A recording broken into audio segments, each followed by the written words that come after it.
You can't be closed off to your spouse. That's right. We're going to talk about it today.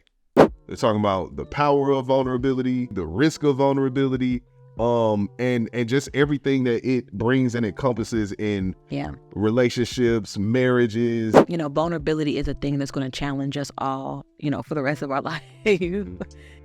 So welcome to Refocused. I'm Anthony, and this is my wife, Essence. Yes, and here we reaffirm and reestablish God's purpose for relationships, lifestyle, and culture. And we do that by challenging the norms with word, wisdom, and love. And man, so being closed off to your spouse, it's impossible to live like this. You did. Oh. Talk about it. So like in there, right? Like I think a couple of things we gonna cover, but it's probably gonna go any other many different ways. But we talking about vulnerability. Really, we're talking about vulnerability. They're talking about the power of vulnerability, necessity of vulnerability, the risk of vulnerability, and just everything that it brings and encompasses in relationships, marriages, and just how necessary it is. I know we kind of alluded to it last episode, so we're gonna dig into it a little more today. Absolutely. I'm cool and excited about it. So what do you think the power of vulnerability is? I can kick it off. I'll kick it off. Okay. Unless you had something already. No, go ahead. All right. So my thought, the power or where the power of vulnerability lies is it really opens up the doors for people to truly be intimate with one another. And I know intimate, that's like a $1,000 word when it comes to relationships and stuff like that. But the goal, and I think almost a necessity, is intimacy in our relationships. Of course, in our marriage relationships, but people sleep, even in our friendships, being able to just be safe, be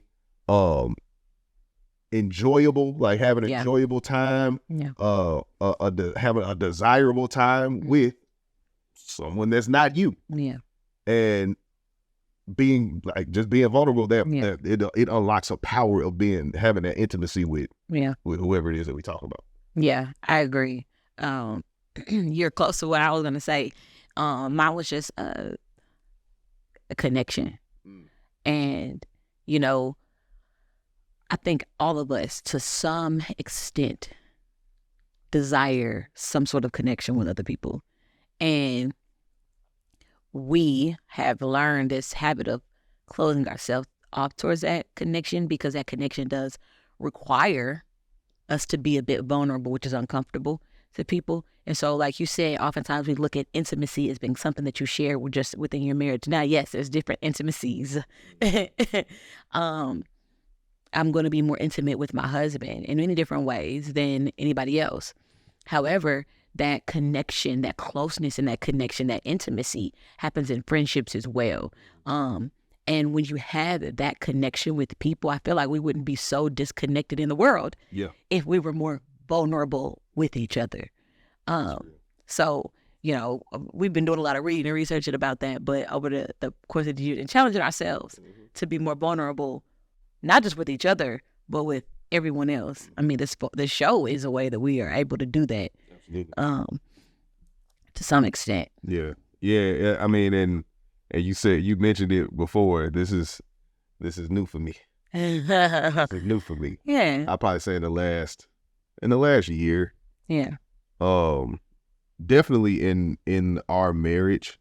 But even me, like, realizing just in like my friendships, I just don't share. Yeah. You know what I mean? Yeah. And even still, you, like, to this day, if you notice that I'm off, or if I'm not like this, like, and I guess this is a good way to make it practical, right? Yeah. Like, for people to actually put a situation to it. So you'll notice that I'm off. Like, you and I wake up, I'm just whatever it is, because we intimate, right? Like, you know me. I'm connected. And you'll ask me like, babe, you okay? What's going on? What's and I just, what do I do? No? And you'll be like, oh, I'm fine. Yeah, I'm good. You sure? Are you sure? And you'll ask me throughout the day. I'm like, oh, cool. And this is crazy because it'll carry throughout the day. It would. And I would, like you said, have to ask you a few times, babe, are you sure? You don't seem like yourself.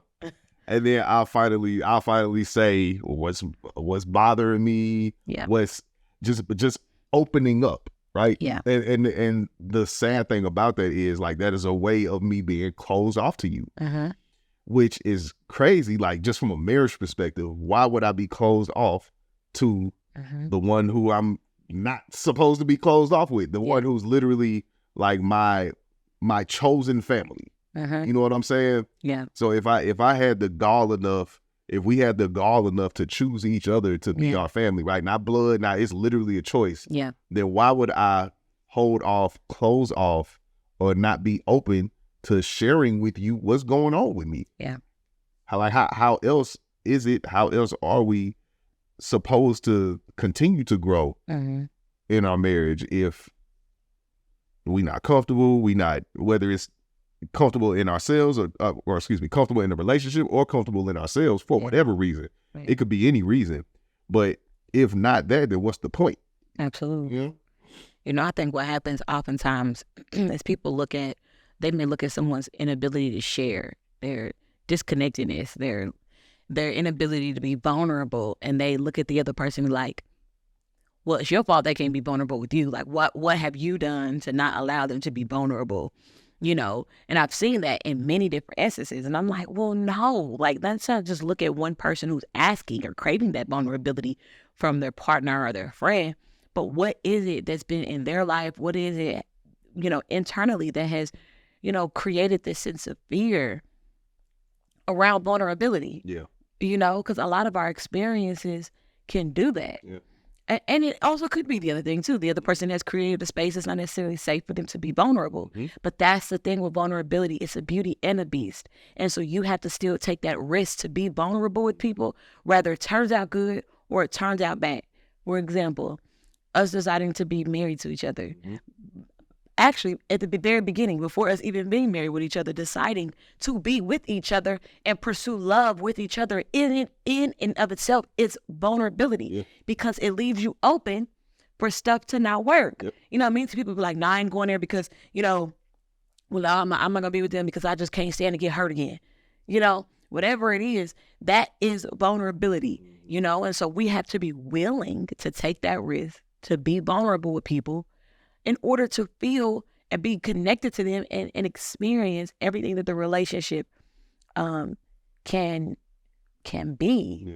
And I know last episode we kind of talked about it a little bit, you know, where or why you weren't able to be vulnerable with me, you know, and that's something that we, you know, we've explored more and more. And I think it's so beautiful because, I mean, we're almost 9 years in.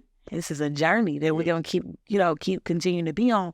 But what was, you know, some of the reasons, you know, because you said you weren't just not sharing with me, you were also not sharing in your friend groups. What do you think were, well, when you worked through this, what were some of the reasons that kept you from, you know, that connection, that vulnerability? You know what, if I'm honest, I still don't even think I got it figured out as far as like my friend group is concerned. I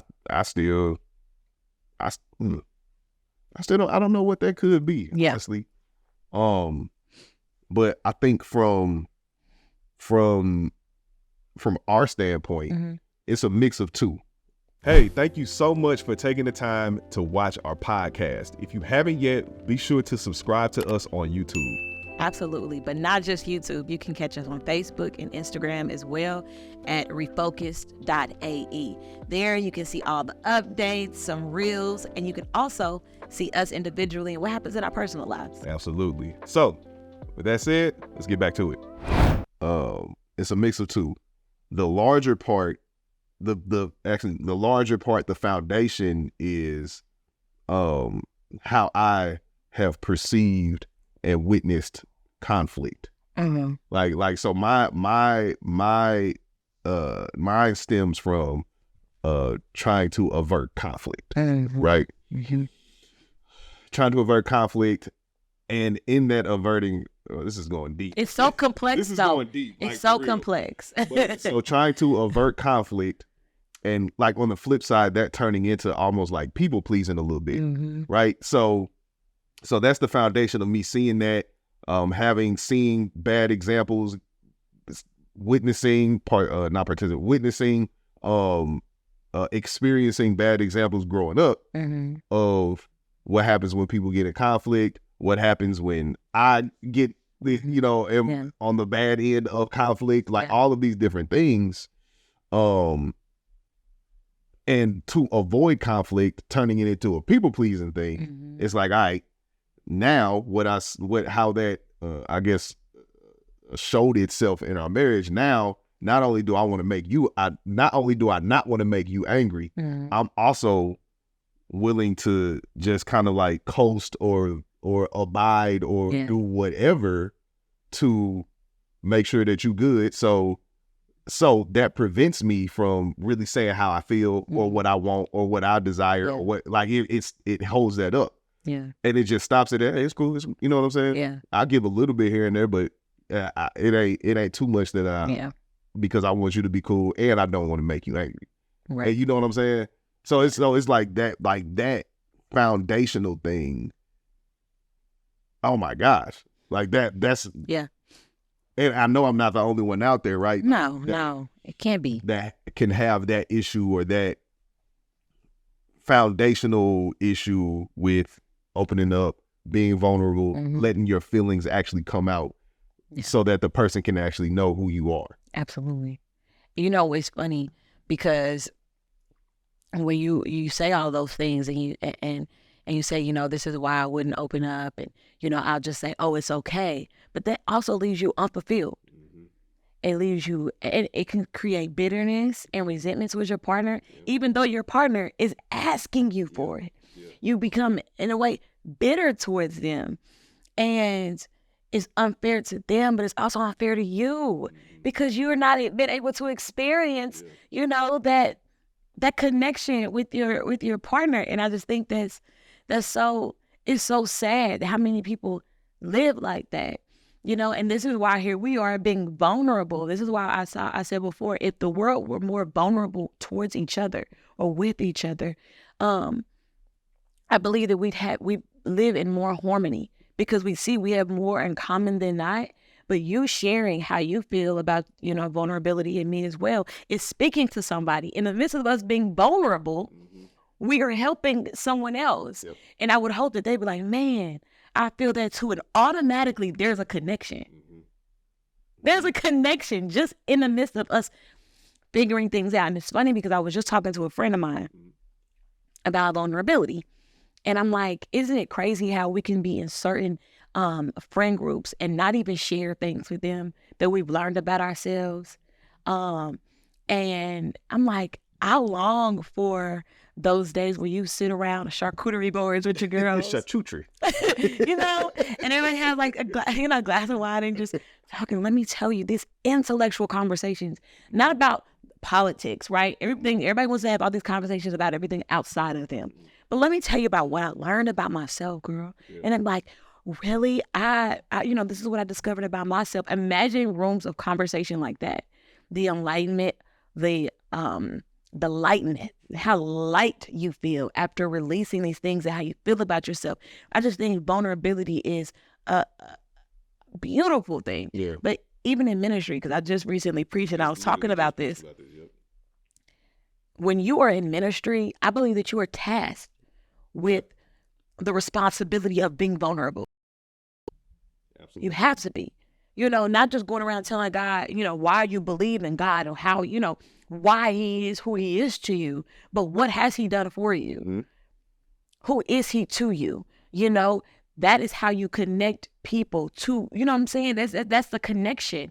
And it is so difficult how many times God has put us in situations where we had to share some things with people all up in our business. And I'm like, what are you holding on to it for? Why? For what? I think I cut you off. No, you good. In one of my sermons, I think that was one of the things that I said ending up with. Like, you could look at your being vulnerable as testimony. Yeah, for sure. Absolutely. It's literally because what the only thing, like, if we zoom out on this, right? I love zooming out. If we zoom out on this, when we're in moments of talking about vulnerabilities, talking about things that we could be vulnerable about, is things that have already happened. Yeah. It's not a testimony talking about something that has already happened. Mm-hmm. More importantly, it's talking about something that has already happened and where God was or currently is in this thing. Absolutely. So people are able to grow via the Holy Spirit through when we share, when we testify about our emotions, when we testify about the things that we have been through or the things that we are currently thinking. Absolutely. When we testify about these things, we're allowing people via the Holy Spirit to be able to dig into those things and either help us or learn from it. Yeah. And be able to see it and grow. Like it's almost a non-negotiable. Absolutely. Absolutely. I believe it is a non-negotiable. And like you said, we wait for it to be over and we talk about, who God has been to us in the past situation. Like, okay, I'm over now. Now I can talk about it because I'm not going through it. But sometimes God challenges you to do that even in the midst of it because he's still who he is, even in the midst of your circumstances. So oftentimes we like, I don't want to talk about what I'm going through, and I'm like, is God still not God? Mm-hmm. Are you afraid that he won't show up in that situation? Like, what is the reason why you're not talking about or being vulnerable about what it is that you've experienced? Yeah. And we talked about it being, of course, shame, embarrassment, all these different things, pride that prohibits people from sharing what it is that they've been through. But I believe that if we just explore that more, lean into it and not away from it, the beauty that comes, with that vulnerability. I mean, for us, it's like we look at people on social media, and I think the things that get the most likes and views are the things that are aesthetically pleasing. Mm-hmm. People like to look at things that look good. Come on. And I mean, me included, I'm like, dang, look at that. That's nice, Even with people's weight loss journeys or anything like that, at the end of it, you don't get no likes when you fighting through it. Yeah. But when you see that before and after, oh man, good job. It's like there's a disconnection with the grit and the work of it or the emotional toll it takes on someone to accomplish these things. There's just that looks good. People are in love with the destination and not in love with the process. And we have to try to lean into that process and love it more. And so how do we, in a world that is obsessed with aesthetically pleasing things, become vulnerable or show the things that are less than aesthetically pleasing? How do we do that and still reach, because, as leaders, we're like, I now granted, there has to be a level of discernment of where you share and how you share it to, depending on certain rooms, but it shouldn't prohibit you from sharing all around. But it's like, just put it out there. Yeah. Like, what else did I do? You could look for 100 million views, and that's not the case. Just share it, and that be what it is. And probably, maybe, I don't really know what it is. Like, what is it? Where is that disconnect? Where people are like, I want to hear your testimony when God then brought you through it. Yeah. I think I got an answer for it. Okay. I think I got an answer. We're gonna say, of course, it comes from God. Uh-huh. It comes from, and honestly, this is God. This is you allowing God to give you the power to be able to do it beyond what you are comfortable with. Mm-hmm. And I got Bible for it. Okay. I'm going to read from scripture. Let's hear it. So this is Ezekiel chapter 3. All right. So, and this is a man talking to a prophet that's telling him he got to go do something, right? Yeah. So it says, then he said, Son of man, go to the people of Israel and give them my message. I am not sending you to a foreign people whose language you can't understand. I'm not sending you to people with strange and difficult speech, because if I did, they'd listen. But the people of Israel won't listen to you any more than they listen to me. For the whole lot of them are hard-hardened and stubborn. That sounds like somebody who don't want to be vulnerable, right? Hard heart. Mm-hmm. But look, I have made you as obstinate and hard-headed as they are. I have made your forehead as hard as the hardest rock. So don't be afraid of them or fear their angry looks, even though they are rebels. So that's good. The very fact that these people who are, and it's so crazy too, right? Because this is an Israelite being tasked to go talk to other Israelites. But he learns that the people, his own people, the people closest to you, could be the ones that won't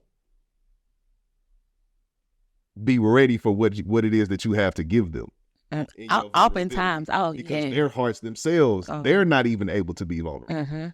But the power that he received from God was almost in like, all right, you actually do have the idea of vulnerability down. Yeah. Now I'm giving you the power to have a hardened heart against the negative aspect. Have a hardened heart against whatever it is that you think that they gonna say. You harden your heart towards that, but you still gonna be vulnerable enough to share them the things that are important that they need to hear. Absolutely. So that's where it comes from God. It's like, all right, I know I got this thing that I have to share. I have to get out. I have to share it with somebody else. I have to get it off my chest. I have to be free with it. So I have to have my heart hardened towards the things that would keep that in. Yeah. My heart hardened towards the idea of being rejected. My heart hardened towards the possibility of being shunned. My heart hardened towards the thing, because like you said, it's already done. It's already happened. God isn't reprimanding me for this stuff no more. It's already done. He's already forgiven me. He's paid for that on the cross. Yeah. So I really don't have anything else to be worried about or concerned with. It's all his anyway. So let me just get it off, and then whatever they got, I got it out. Whatever they got is what they got. Yeah. And that's you know what I'm saying? So I think if we could get that down, and that understanding, and have our heart hardened towards what could be the negative aspects of it, I think we'll be in a good way. Yeah. It's almost like, hate what I hate, love what I love, with Jesus, That makes sense. I think, vulnerability is a thing that's going to challenge us all, for the rest of our life. Some things we'll feel more comfortable sharing than we will than others. Yeah. But that shouldn't prohibit us from doing that. One thing when I was doing some reading regarding shame and vulnerability, this researcher in particular was discussing a lot of responses when it came from men regarding vulnerability. And of course, it's not a one shoe fits all, and you do, chew on the meat, spit out the bones. However, I thought it was very common that she, it made sense that she said it was always almost like this, either vulnerable or completely not. And it was always this extreme difference. For men, it was, I can't be vulnerable. Fear equals weakness. All these things was either weak. And I'm like, wait. Everything went straight to weak. I can't be this. And it's interesting because we talk about this all the time. We raise these men to be disconnected from their emotions and to just go through, life and handle responsibility. Why can't they handle responsibility but still be in tune with their emotions? Feeling isn't a bad thing. And even now, women have adopted this attitude of no feelings. I don't want nothing serious. I don't want no feelings. I don't want any of these things. All of it's rooted in a fear or, fear or shame. All of it is. But we wear it like a badge of honor. My inability to connect with you makes me strong. If you feel like you like me, you weak.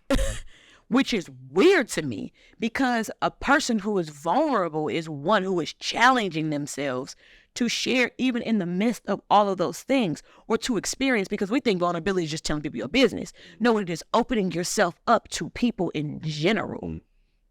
It's opening yourself up to people in general. So we live in a culture now that tells you no new friends. Don't get married, just test the waters, have fun. You know what I'm saying? We have a lot of role reversals. you know, and we think that it is just a beautiful thing. It's not beautiful if it's not vulnerable to me because there's no connection. I don't want to live in a world full of sociopaths, bruh. Your inability to feel and connect is nothing that I aspire to have or to be, because all that tells me is like, oh, keep a secret. I'm not telling anybody. It's like, bruh, come on now. Like, grow up. That's good. That's good. Ugh.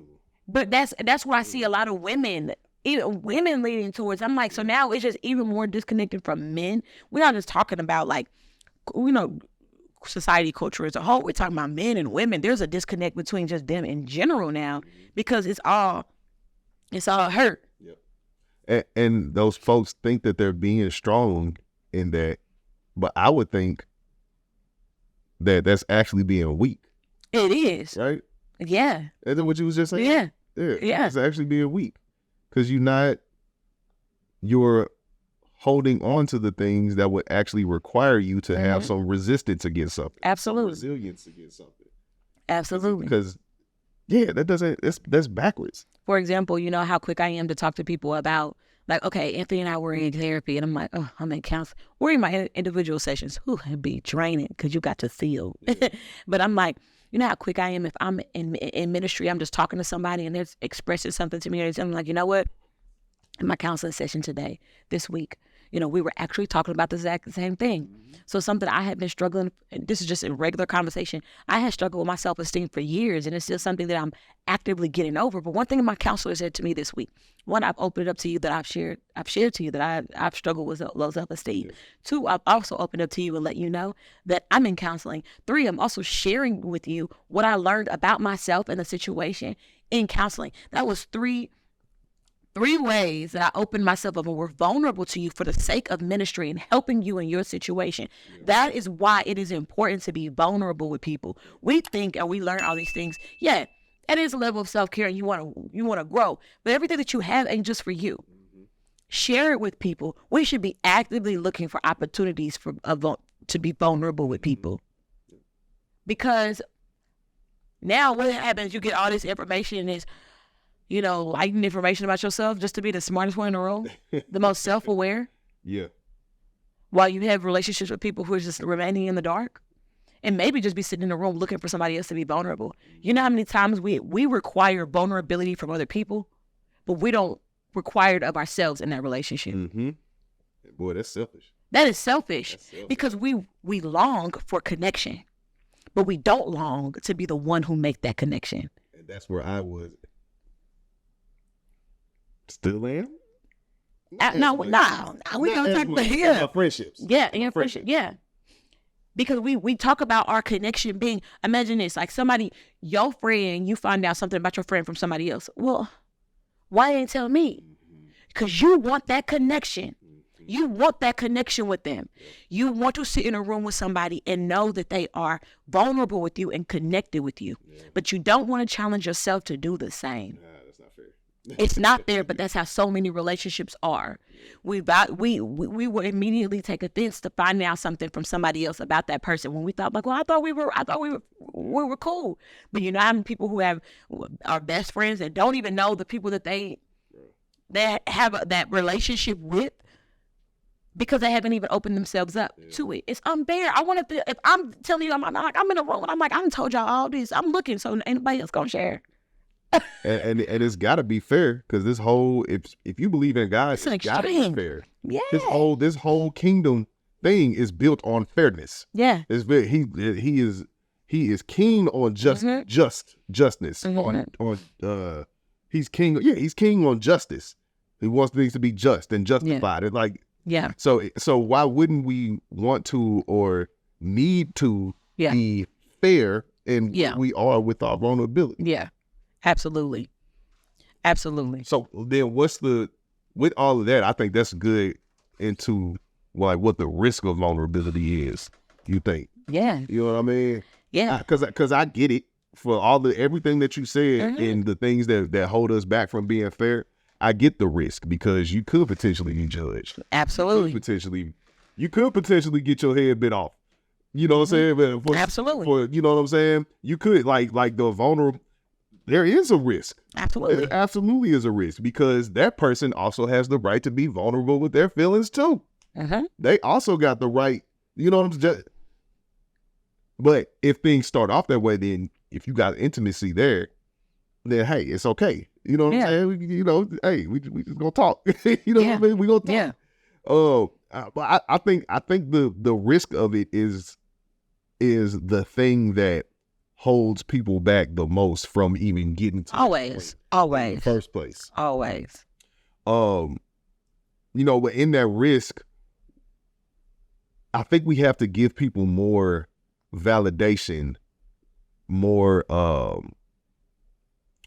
trust than we assume. You know what I mean? So if we go back to me, right? A lot of times I wouldn't share anything with you because I thought your reception of it would just be off. It wouldn't be what I wanted. And in these last few years where I've actually been going that way, your reception has actually been, it hasn't been what I told myself it would be. You know what I mean? Yeah. Which, like you was just saying, is unfair. Yeah. Because not only are you taking the person that you're in the possibility of being vulnerable with, not only are you taking their right to, know you deeper, be able to react whatever way they need to react, but you're also stripping them of even the opportunity to practice for themselves in areas that they may not be strong in. You know what I mean? Yeah. And you're stripping yourself the practice of opening up. Yeah. And just talking. Yeah. It's risks many different ways. Absolutely. I think exactly what you said, when it comes to the risk of vulnerability, it's a beauty and it's a beast. Because is there a possibility, like you said, of being shunned or your heart being broken? Absolutely. But there's always been this quote. There was this quote that went around forever and it just makes me think of this. I'd rather love and lost than to have never loved at all. And people would tote that quote around all the time. I'd rather have loved and lost than to not loved at all. What that means is I'd rather have loved you and experienced that connection and lost it than to never have felt it ever again. Yep. And that is what vulnerability is. I am opening myself up to you. And hoping that this thing will work. And in this experience, it can go really good or it could potentially go bad.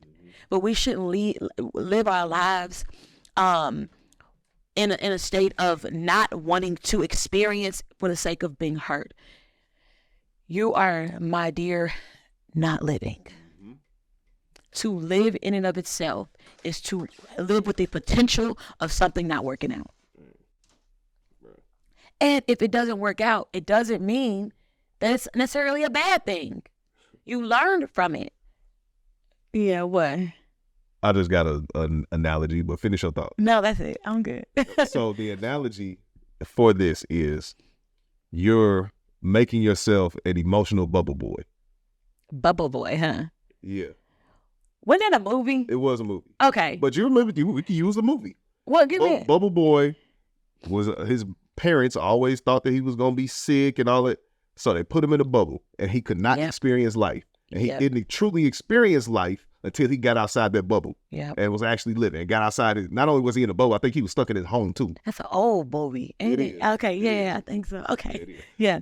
But the same thing to exactly what you was just saying. Like that's why. That's good. That's good. Yeah. You're putting yourself in an emotional bubble. You're an emotional bubble boy. You can't experience nothing. You can't feel nothing. You can't smell nothing, see nothing. You can't. You're just stuck. Yep. And you really are not going to get the full experience of relationships. The first thing that God gave us when he put man on this earth, he gave him a relationship. Yeah. Yeah. That's the first thing that he said wasn't good. To be alone. That the man didn't have a relationship. Now, all this is good. The sky is good. The ground is good. The water is good. The animals are good. The plants is good. The man is good. But he don't have nobody. That's not good. That's not good. Ain't that crazy though too? That many people are in relationships and they're still alone because they're not vulnerable. So that doesn't mean the presence of somebody next to you. So let me go there. Oh my gosh.